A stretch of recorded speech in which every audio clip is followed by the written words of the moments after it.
What's up, guys? I'm just a gamer, and I'm back with another reaction video. Hellblade II: Senua's Saga comes out tomorrow. Tonight. And I have the game. The first game it was so long ago that I have vague memories of the game. I remember enjoying my time with it. I remember the gameplay was good, but at the same time feeling that like combat wise, things didn't really like seemed to flow well, like, cause like things got messy when like multiple characters or multiple enemies got there. Things felt a little chaotic.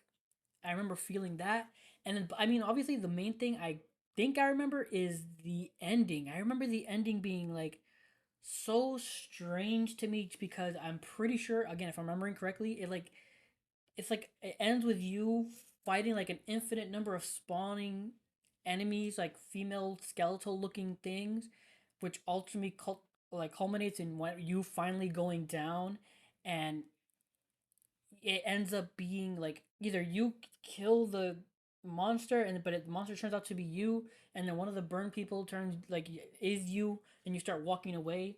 And I think it was supposed to signify that she'd finally killed the part of herself that couldn't move on.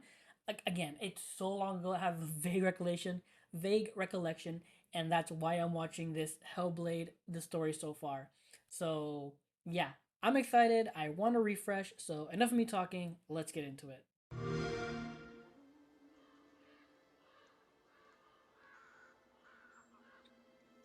Senua, the outcast who became a warrior, who faced her demons and challenged the gods for her lover's soul, has accepted the voices, the furies, as part of herself.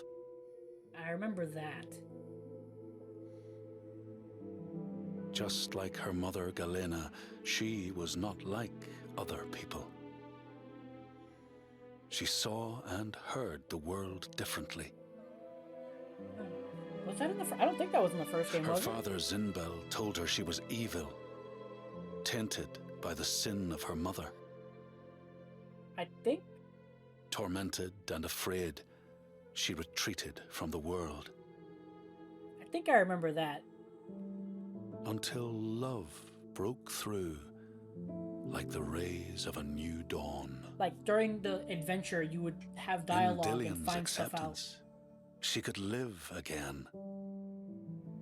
He gave light to her mind and freed a warrior from her body.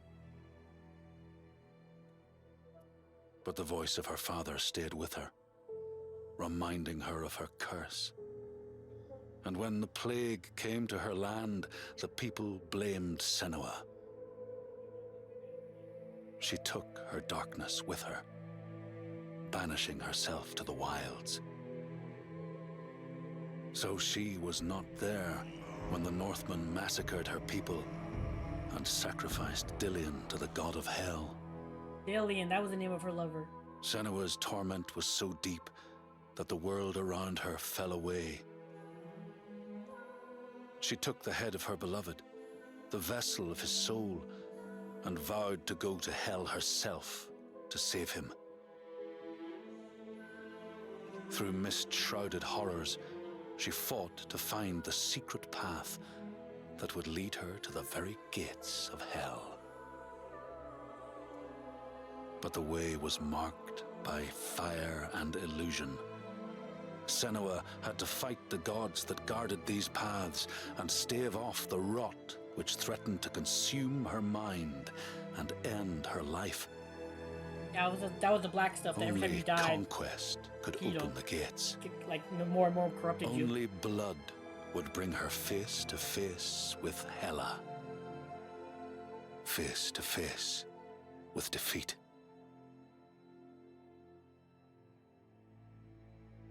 Once again, Senua was engulfed in darkness, lost in a maze of misery and confusion. Until Dillion's voice led her to the promise of victory. A sword that could kill a god. To win the sword, Senua would drown in her darkest memories, pulling at the shards lodged in flesh, mind, and soul. She pressed deeper into the underworld, resisting its grasping hands and deafening cries, until she found her prize before the guardian of Hell's gates.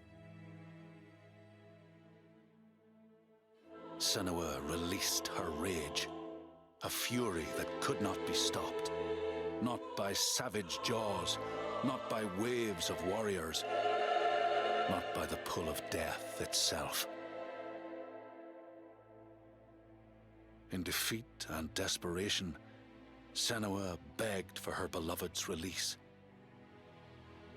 But a sacrifice must be made, and burdens cast away. Senua's fate was never in the hands of the gods, but in her own.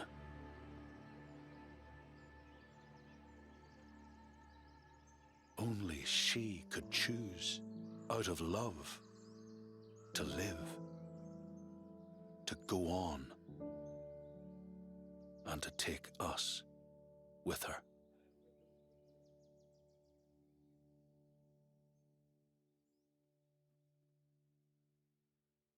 Alrighty. Okay. Alright, so that was Hellblade, the story so far. And yeah, like, as the narrator spoke, I had vague recollections of those pieces of the story about her father and the village and, like, you know, Dillian and the Northmen attacking and all that stuff. I don't remember the mother being mentioned, though.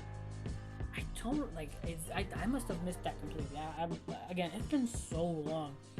And then I do remember, like I said, that ending where, like, you fought, but, like, it was like a losing battle, and, like, eventually, like, part of you dies, but again, it's like the part of you that dies that's like that couldn't let go, so you have to, like, so the other, you know, so the rest of you can keep going. Like, it was such a weird ending to me. That's what I took from it, but, like, as it spoke about it, that's what I think, like, that's what I got.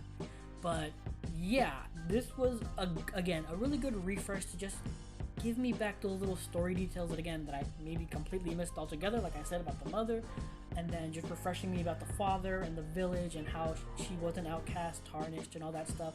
But one thing I just can't remember, though, is, like, did they ever explain, like, that corruption that was, like, eating away at her? Like, every time you died, the corruption got worse and worse and worse until it enveloped you completely.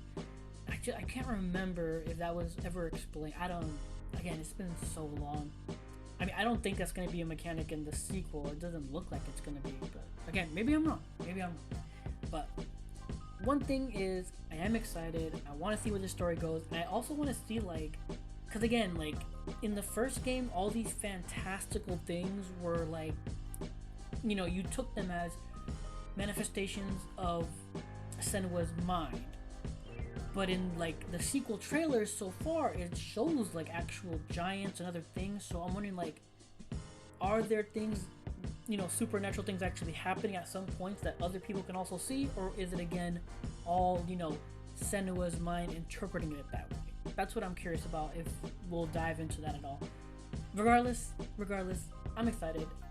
And I can't wait. Hopefully I'll be able to pick the game up and play through it. But yeah, those are my thoughts. That's my reaction. If you enjoyed this video, please leave a like or comment down below. Appreciate any and all feedback. Subscribe. I'm streaming on Twitch, so please consider following me there at twitch.tv/JustAGamerInc, all together in a word, or you can click link below. But thanks for watching, and until next time, take care and have a good game.